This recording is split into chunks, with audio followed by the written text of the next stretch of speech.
So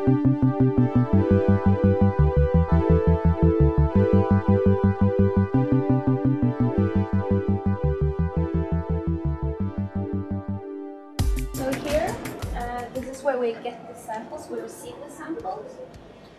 They always come with the paper, information of the patient, and what's on the sample, for example. And they usually come in a glass with formaldehyde. And then we have to register them and give them a processing. Okay. And then here is some of the benches that we use for taking out the samples. When we take out the samples, we put them in these cassettes with the patient number. And they also have a code that you can scan afterwards, because much of the process here is done by coding and scanning. So after this step, there's no patient information, there's no names basically. Oh yeah, that's only anonymous. Anonymous, only the sample of only the number of the sample. And we also have bigger benches for the doctors where they process the bigger samples like lungs or kidneys or intestines. Okay. Because it's divided in two. So the technicians do the smaller samples like the skin samples or oral samples, and the doctors do the big ones. And this is what their benches look like. And here are all their samples. Wow. As you can see, we have quite a queue now because it's almost summer, so everybody are busy with taking out as much samples as possible before the summer vacation comes. Okay. Yeah.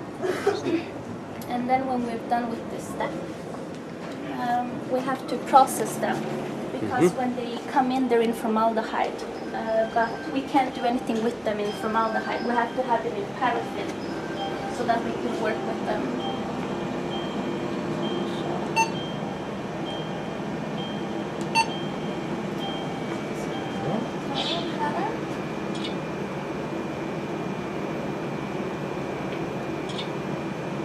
So these are the machines that we use for processing.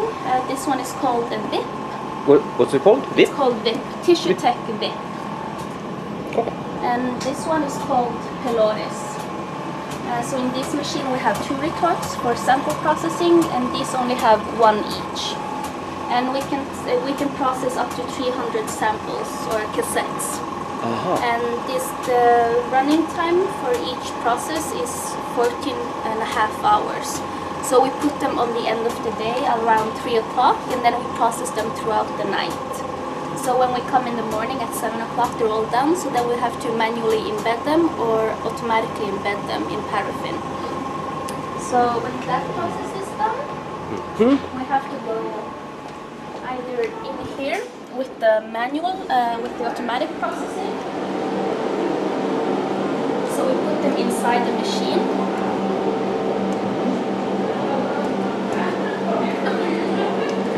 Den låser sig fast ibland.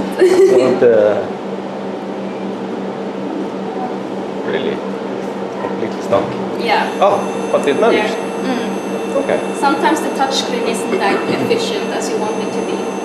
So when we've done processing the cassettes in the VIP, we put them in these racks, and then we put them inside this machine here. So the machine heats it up, and then it takes it inside the machine and automatically embeds them for us.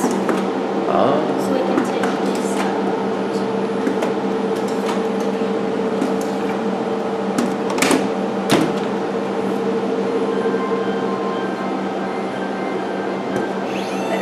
So when they're done being automatically embedded, this is what they look like. So instead of doing it by hand, the machine manages to do it for us, and in that time we can save up work time or like workers, so we can do other things. And when you do the manual embedding, this is the station that we use. We put the cassettes in here for heating, because it's important that the tissue is warm before you can manually embed it, because the wax in here or the paraffin in here, it's warm. So it has to be a certain temperature for it to be liquid. And then when we manually embed it, we use these molds in metal.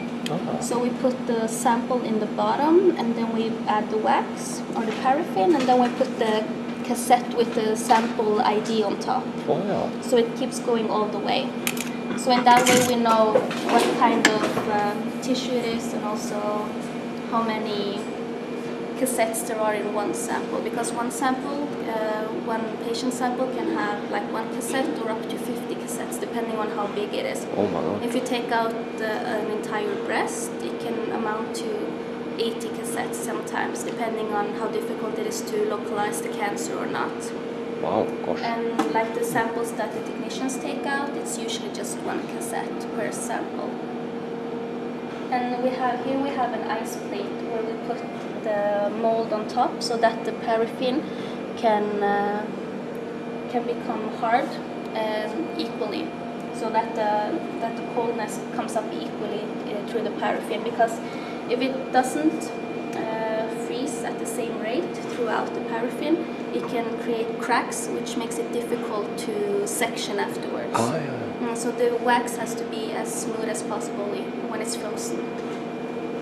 Let's see. And here, this is what it looks like when it's manually embedded. Yes. So as you can see, the cassettes are quite different from the automatic to the manual. In the manual we have like a plastic container that we put inside them, we clips them in. Whereas here they have a lid on top where the sample is inside.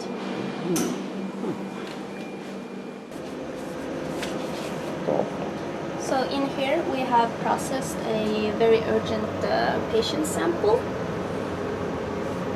So we just take the rack out, and then we close the lid, because now we have to take and clean inside the retort. So here it says that you have to do a quick clean, and these are the steps that we have. It's cleaning with tissue clear, and then cleaning with the 100% ethanol, and a drying station. So we just press run, and then it automatically starts. And then the machine asks you to place the basket back inside, because we also have to clean the basket before we can use them again, because the paraffin and the formaldehyde do not mix together, and they can also affect the processing step.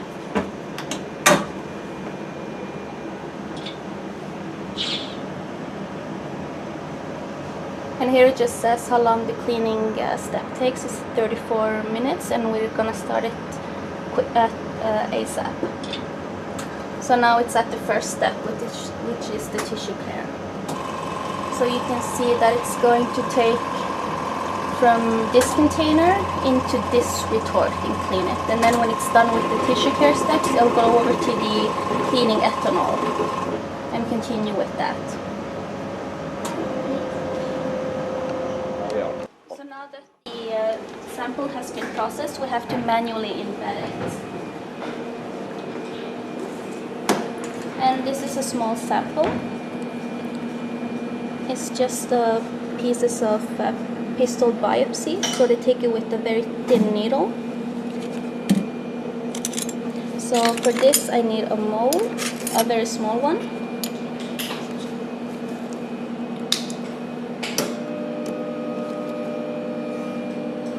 And this is the liquid paraffin. So I carefully take them out, and it's important that the tweezer is also warm and clean, because if the tweezer is cold, the sample would just stick to it, and it's impossible to remove it unless it's warm. And these kind of samples that are from needles are quite delicate, so you have to be careful when you take them out.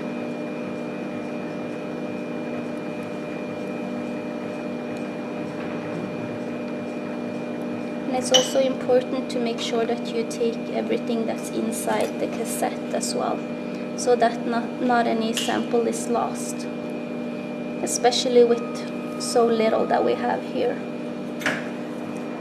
And now I'm just scraping the pillow that we use to put the samples in to make sure that there's nothing left.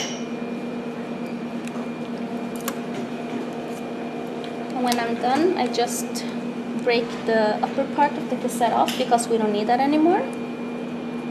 And this is a cold plate that we use because we have to make sure that all these pieces are on the same level for sectioning, because if they're on different levels where we're going to section them, you might section off some pieces of the sample and you might not reach all the pieces at once. So then I just take it over to the cold plate and start pressing down carefully to get them on the same level. And as you can see that the paraffin is becoming hard and the tissue is sticking to the bottom. So when I'm sure that everything is on the same level, I take the top of the cassette with the patient number and add some more paraffin, because we also have to make sure that the cassette sticks to the paraffin and the sample itself.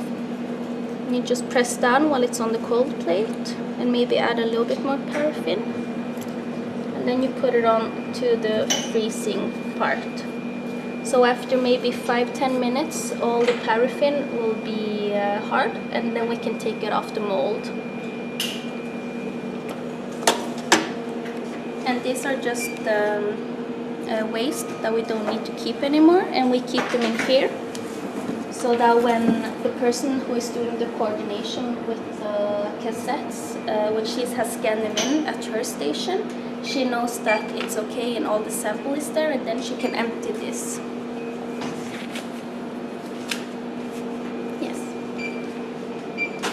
And now I can tell you about the processing of the machines, why we have to take them from formaldehyde to paraffin. Because paraffin does not mix with liquids like water or alcohol. So if we want to manually embed or automatically embed the sample in paraffin, all the liquid has to be removed from the sample completely. So the first step is formaldehyde, because we have to make sure that the sample has been properly preserved, because the formaldehyde makes sure that the tissue does not rot, and that is also completely processed. Because if it's not completely, if it's still raw, there are certain staining processes that we cannot complete, because the staining will not fix to the tissue. So if we want to do like an immune histochemistry analysis, for example with some hormones for breast cancer, and if the breast tissue is not properly fixated in the formaldehyde, the hormone receptors will not stick to it, and therefore we cannot tell if it is a receptor for estrogen or anything else. So the first step is formaldehyde, to make sure that it's completely processed. And then we start gradually removing all the water from the tissue. So we start with the 70%, and then we go over to the 96%, and then 100%. And with the 100%, all water has been removed from the tissue. And when that is done, we go over to a chemical called tissue clear, which prepares the tissue for the paraffin part. And the paraffin step, or the paraffin embedding of the tissue, is the last step. And the reason why we use paraffin is because we embed the tissue in paraffin, and we also section them in paraffin.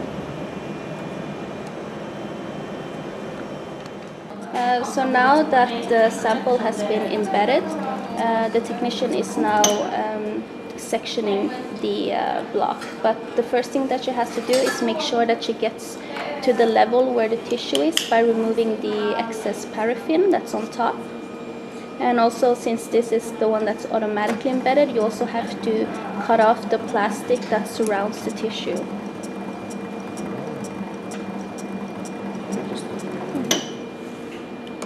And then when she's done, she puts them on ice. And the reason why she does that is because when the wax is very cold, it's easier to section into very thin sections. Because when she is done, she has to put the tissue on a glass like this with the patient information here. This machine prints it out for us. The only thing we need to do is scan the block, and then it's printed out for us. And she has to put the sample on this glass. and the wax will automatically kommer fästa på engelska? Stick onto. Yeah, stick to the glass. And then when we're done, this is what one glass will look like. So here you have the tissue. On the black background, that would Yeah. be perfect. So here we have the tissue on the glass, and the wax has been partially melted because we put it in warmed. And the reason why we also have to warm the slides up afterwards is to make sure that the tissue will stick to the glass. Because when we're done with this step, we then have to put them for staining. And the staining process can be a little bit harsh to the tissue, so it might fall off during the staining if we haven't heated it up properly. And when we stain, when we're gonna stain them, we put them in these racks because that's what the machine uses. And the staining process is in here. And this is our main machine. This is where we do all the HE staining, which is hematoxin eosin staining. So it has a similar process to what it does in the processing machines. It has to start with some heat to make sure that the paraffin and the tissue sticks to the glass and melts to the glass. And then it goes into tissue care, and the tissue care removes the excess paraffin that's left on the glass. But the problem with tissue care is that it doesn't mix with water, so we have to remove it by putting it in 100% ethanol, and then we have to wash them back here. So here's one rack that's in the washing, it's in the washing part. And then when that's done, that's when you can start the staining process. And the red liquid that you can see there, that's the eosin. And that makes sure that you can see the cytoplasma in the cell. While the blue one for hematoxylin, that stains the nucleus of the cells. So that gives you a very good view of what the cell looks like and what the nucleus looks like. If it's compact or if it's bigger. What's the shape of it. And also here we have different baskets full of ethanol in either 70%, 96% and 100%. And the reason why we have that is because we use it for further differentiating and cleaning of the stains. Because we also want to remove the excess eosin or hematoxylin so it doesn't give any interfering. But we also want to make sure that the differentiation of the different nucleuses is as best as it can be. So when it's done all that, it goes into the last step, which is cleaning off all the excess water and the staining in 100% ethanol. And those are two steps, the two 100 ethanols. And the last step is silane. And silane is a chemical very similar to tissue care. And we use silane to put a protective plastic on top of the tissue. So this machine does it for us automatically. And then when it's done, the sample will look like this. So this is a glass that has been stained and the tissue has been covered by a piece of plastic. So now the doctor or the pathologist can microscope them and give a diagnosis of the sample. And this part is the last step before the slides go out to the pathologists. And in this part, we gather all our slides and we divide them into different groups like intestines, or skin, or gynecology samples, or urology, or sarcomas, and so on. Because the pathologists that we have, they have specialized in different types of tissue and organs. So we want to make sure that we give them the organs that they have specialized in. And that's what they do here. They add up all the sections that they get throughout the week and they add them up to points. to make sure that all the doctors get 24 points each. And here you can see the name of the doctors and what kind of group they belong to. And this is the last step.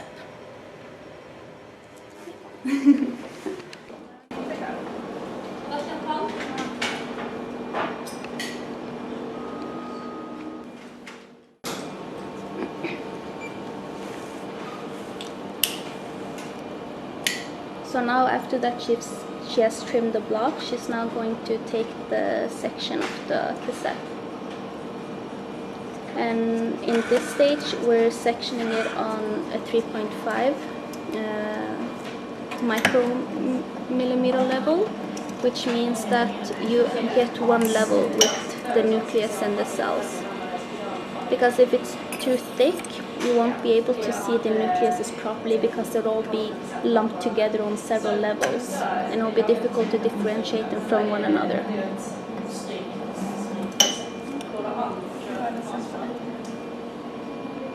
So now she's transferring it to a wet glass and making sure that there's no wrinkle in the tissue, because we want to remove as much of the wrinkles as possible. And this is cold water.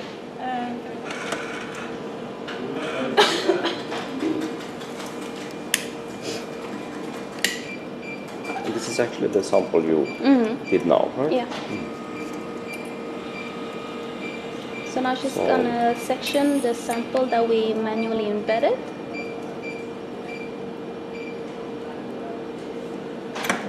And this was also an urgent sample, an urgent so this is a patient now at the hospital and actually... Right. And they need the answer quite urgently. Yeah. So when she's made sure that the sample or the section has no wrinkles on it, she puts it into this warm bath, which has 48 degrees Celsius, and she does it to stretch out the paraffin and also the tissue itself. And the reason why we do this is because we want to make sure that there's no wrinkle in the tissue, but also that the tissue and the paraffin will attach itself to the glass and keep firm, that it won't move around anywhere on the glass. And since this is a special sample, she also needs one glass with the HE staining, but she also needs to stain for iron and reticulin and the Masson trichome. And those are stains that we usually do for liver samples, if there's an unknown reason for why the patient is sick. If the patient, for example, has cancer in the liver, you usually just do a Alcium blue pass coloring, which will identify cells that produce mucus. So as she's getting the section, she just puts them in the warm bath before she picks them up with the glasses that she needs. And the ones that she doesn't want, she just discards them and throws them with the other wax that we're not going to use.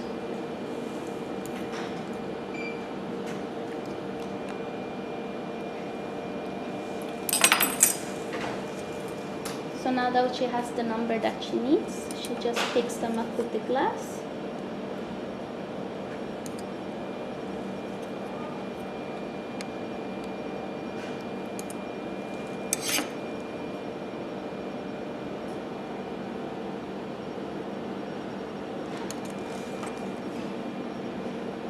And now she's done.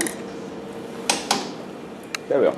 Okay, so now I'm going to show you how we take out the samples that we received. So this is the workstation that we have. It's a little bit messy at the moment because the doctor used it earlier. So first thing I need are gloves, because you don't want to touch the formaldehyde with your hands, because it is a possible cancerous chemical, and it could also give you a skin rash, and if you have like cuts on your fingers, it'll sting very much. So always wear gloves when you're working with formaldehyde.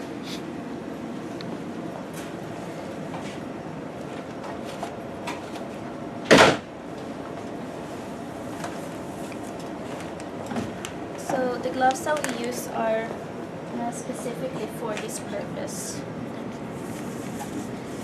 And then when you're taking out the sample, you have to be logged in, because we have to make sure that whoever takes out the sample can be traced back afterwards in case something happens or if there's something wrong.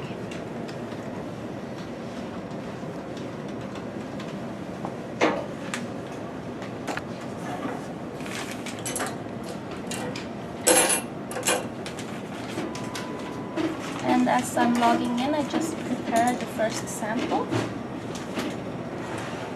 And what I do is that I always make sure that the number that we have given them in the lab is correct with the number that the dentist or the doctor took out. So I always have to double check that the name is correct and also the date of birth is correct.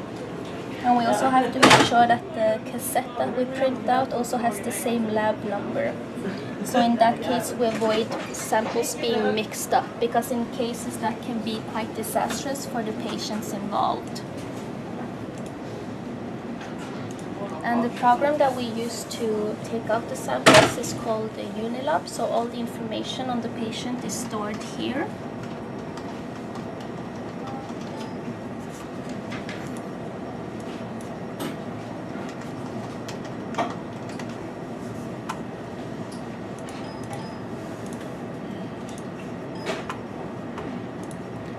This program is what we use to print out the blocks for the Primera machine.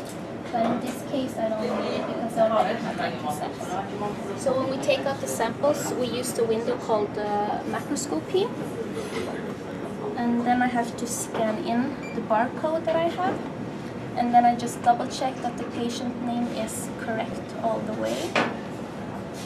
And in here, where the microphone is where I dictate the sample. But since I'm doing it in English, I won't be using the program because we do everything in Norwegian. So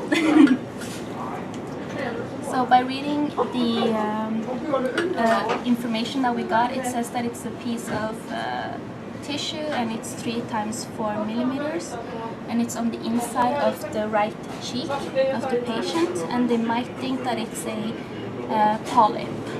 So when I take it out,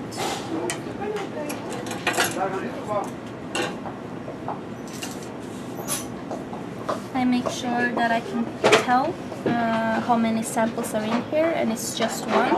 And you always double check the glass to make sure that you're not throwing any sample away.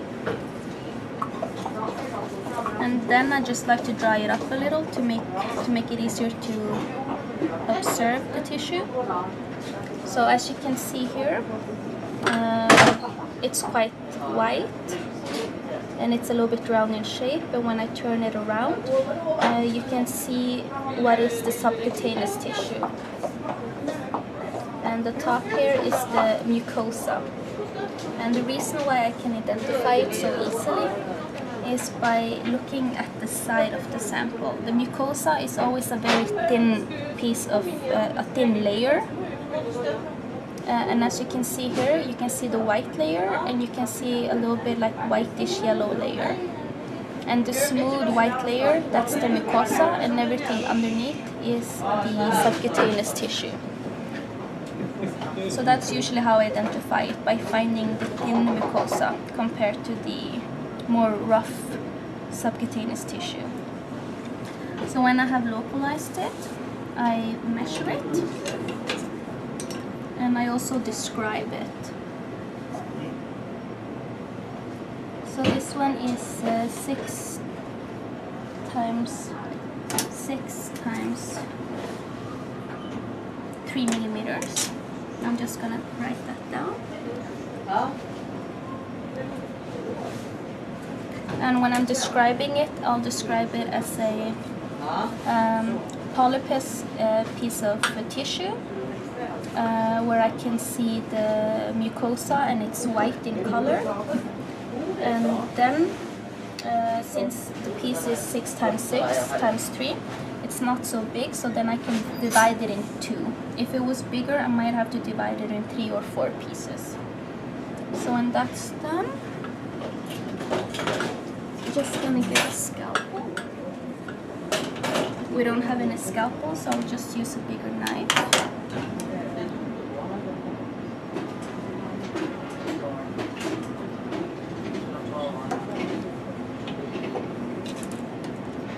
And since this is an oral sample, they want us to divide it through where it's the longest. So instead of dividing it here when it's the shortest, I'll divide it into here. And I also have to make sure that the pieces are as equally as big as possible. There. And now that I've divided it in two, this is the part where I cut it with the knife. And here you can see very easily the mucosa layer, which is very thin, and the subcutaneous tissue. And when I'm gonna put them inside of here, since this is a cassette for automatic embedding, we have to use these plastic containers to put the tissue inside. So when I'm done cutting it in half, I have to make sure that the orientation is also correct. When we're sectioning them on the machines that you just saw, we want to make sure that we can see both layers in the tissue. So if I were to put it down this way where the subcutaneous tissue is, you'll only see the subcutaneous tissue in the glass afterwards in the microscope. And if I were to put it on the mucosa layer, you can only see the mucosa in the microscope. So to make sure that I have both layers, I have to put it down where I cut it in half. And I also have to make sure that the mucosa layers are facing, so then it's easier for the pathologist in the microscope to compare the two mucosa layers. So then I just put them in here, side by side, and I just close it like this. And now it's safe in the container. And as you can see, here is the mucosa and here is the subcutaneous tissue on the outside. And then I just put it in here and the sample is done. And I'll just dictate it as well, so you can see how the process is. So when I'm doing the recording for the sample, I always say how many glasses I've received, and I say the number, the lab number that the patient has received, and the patient's last or the surname. And then I start dictating, recording what I've seen.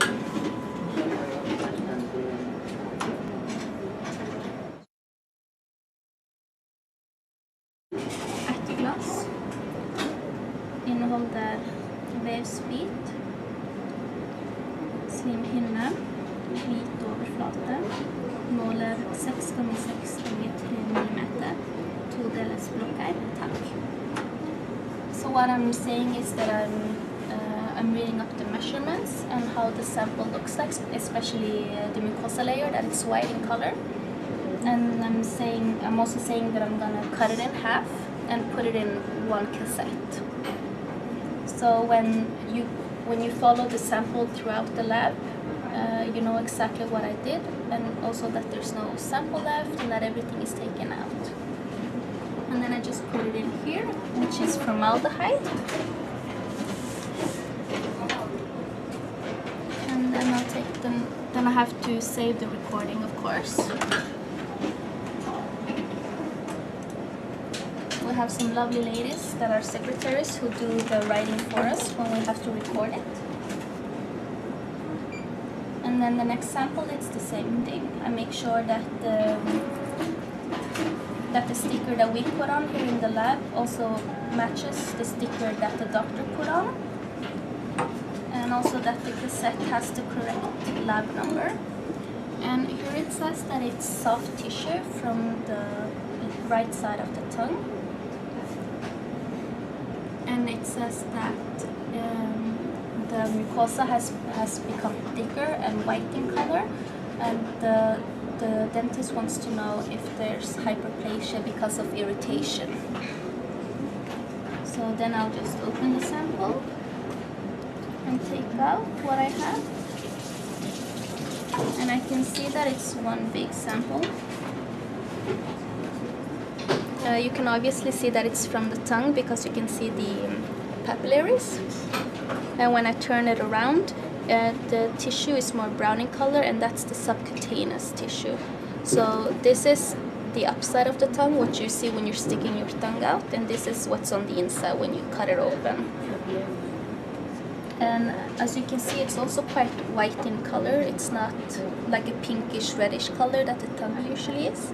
And that can be because of the hyperplasia, and sometimes it could also be because of the formaldehyde, because the formaldehyde can darken the color when it's been processed.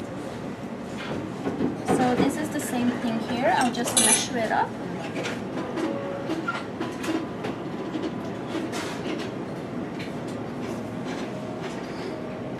And when I'm measuring, I want to measure the longest side first, and then the smallest side, and then I want to measure how thick the piece is.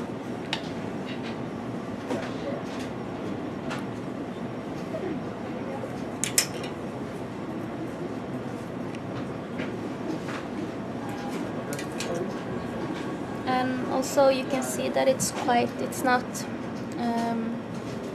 like smooth as this last sample was, and that's probably because it's from the tongue area. So with this sample, I'm also gonna cut it in half during the longest part. And also, as you can see,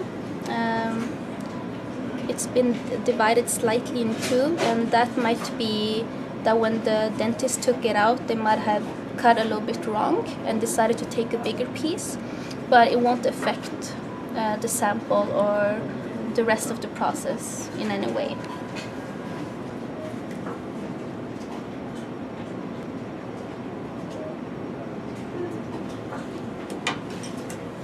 So now that I've cut it in half, I just want to make sure that I have oriented it correctly. And as you can see, the white layer is where you can see the top of the tongue, like the mucosa. And then the more darker part is the subcutaneous tissue. And what I do here is exactly the same as the last sample. Since I want to see both these layers, I have to put the part where I cut it down. And the same with this one, and I put the tongue side together.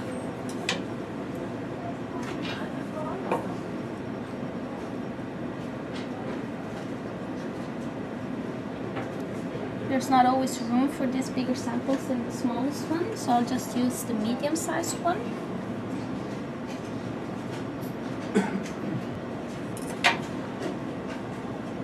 And just close it up carefully so that the pieces don't move around.